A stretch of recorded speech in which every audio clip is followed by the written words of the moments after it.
everybody, and welcome to HardAssetsInvestor.com. I'm Mike Norman, your host. My guest today is William Rhind of the World Gold Council. William, thanks very much for coming back. Thank you, Mike. Now, I know you were here a few weeks ago. I wanted to have you back because the Gold Council recently released its quarterly demand report, first quarter 2014, and there are some interesting trends in there that I want to go over. First of all, year over year, when you look at total aggregate demand for gold, it's basically unchanged from last year, which is kind of interesting because we've seen, I guess, price weakness or static prices, but yet the demand remained pretty solid compared to 2013, correct? That's right. So in 2014 Q1, demand has been robust for gold, but virtually unchanged in terms of the comparison to quarter one 2013. Now, certain components, there was sort of a shift in that demand. It went from some areas, it came off, other areas, I get beefed up. Let's talk a little bit about that. For one thing, where was the area that we saw the most drop off? I believe it was in gold coins and bars, yes. Right? Yeah, so coins and bars was the area where we saw demand slacken the most. But that would be in the investment category, in the investment correct? category, Okay. Yes, correct. So the two major categories within investment are coins and bars, which are physical bars and coins. Then you've got ETFs, exchange traded funds. Right. And quarter on quarter, year on year, we saw a drop in the coin and bar demand. So that was mainly due to the fact that last year, due to the drop in gold prices, we saw such a huge demand for coins and bars, and I think investors or participants in that particular market adopted a wait-and-see approach in the first quarter of 2014 just to watch whether prices would stabilize and start to set a new trend, and that fall in demand from coins and bars was offset actually by the ETF demand. Now, how much, when we're talking about the change year over year, give us a number in terms of tonnage or percentage tonnage. So in terms of overall demand, demand for Q1 was 1,074 tons, which was just slightly below what we saw last year in Q1. I think it was 1,077, correct? Virtually unchanged, right. Yes. And what about do you know what the tonnage is for the gold coins and bars? What that fall off was? I'd have to check. Okay, I recall the figures, and it was I think it was in the 50, 60 ton range or something like that, but I could be mistaken. But where did we see the pickup? We did see a pickup, I think, in jewelry demand, correct? That's right. So jewelry demand overall saw a fairly significant increase. So jewelry demand was up overall, and that was largely propelled by increased demand from jewelry consumers for gold, principally out of Asia, but also the US, which saw a jump in demand as well, which was interesting. Right, that is interesting because when I read the report, it did talk about Chinese jewelry demand actually, coming up fairly strong. Yeah, that's right.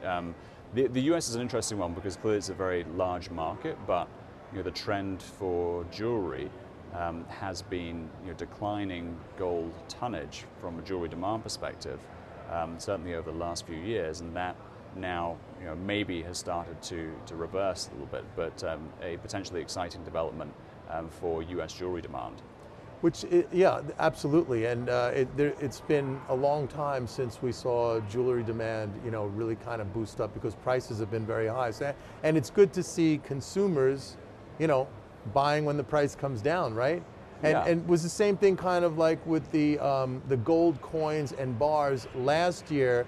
As the price came down, those investors wanted to acquire more, and this year, when we've had more or less static prices, it's, like you said, a wait and see attitude.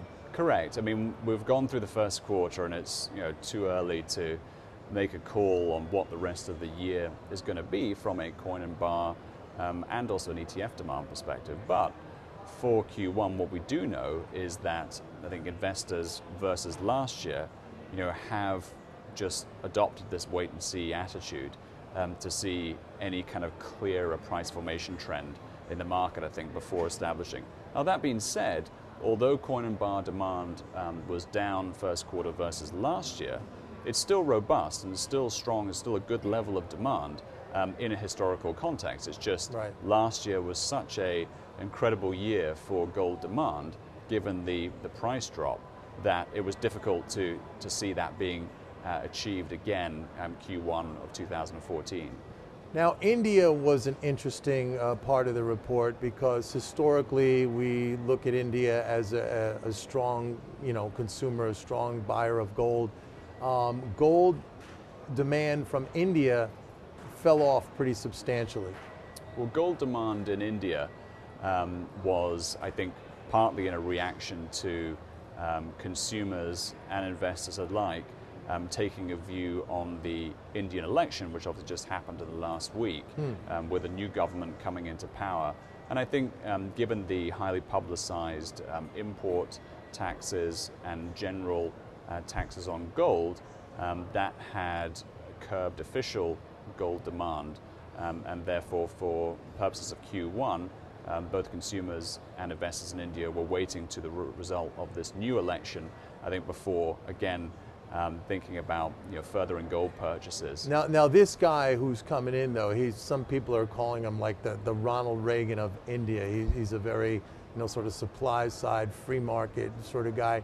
Now that the election is over, I mean, were they just waiting for that election to get out of the way, or will the politics from this, the new leader, will that affect the perception of the gold market, in your opinion? Well, certainly the new Prime Minister and his administration have been on record talking favorably about gold in the past. And so one might conceivably view that that sort of favorability towards gold, all things being equal, be carried through policy post-election. So we'll wait to see how that actually materializes. But I think the main thing is that the Prime Minister and his party have a majority in India, and it's the first time that that's happened for quite some time, which makes policy making a lot easier to execute.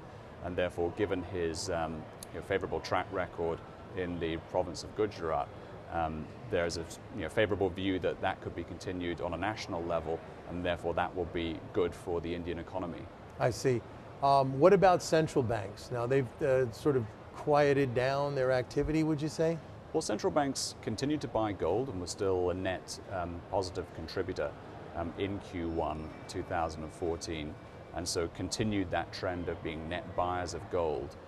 So we still see that as a positive trend. There was good diversification in terms of the number of central banks participating, but there's still a very strong positive trend within the gold demand trend, and that is central banks being, again, net buyers of gold in this quarter. So overall, I would say it looks pretty decent. I mean, you've seen prices come down, they've become quiet, but yet demand has stayed roughly the same as it was the prior year. I think that's a pretty bullish sign, don't you think? That's right. I mean, I think price formation overall in terms of gold price formation has been steady throughout the quarter. We saw a rally obviously at the beginning of the year, but we've held this sort of 1300 level for quite some time. So prices seem to have stabilized, and I think some investors were perhaps nervous about a further drop in the gold price, which hasn't materialized thus far, and therefore that has been reflected, I think, in the overall demand picture, which has been very solid in Q1 versus last year. No doubt about it. Now, can individuals access this report if they go to the Gold Council's website? That's right. So anybody can access it if you go to www.gold.org, and the report can be accessed there. It's called Gold Demand Trends, GDT. All right, awesome. Thanks very much, William. Thanks, Mike. Always good to have you. That's it for now, folks. This is Mike Norman saying see you next time. Bye-bye.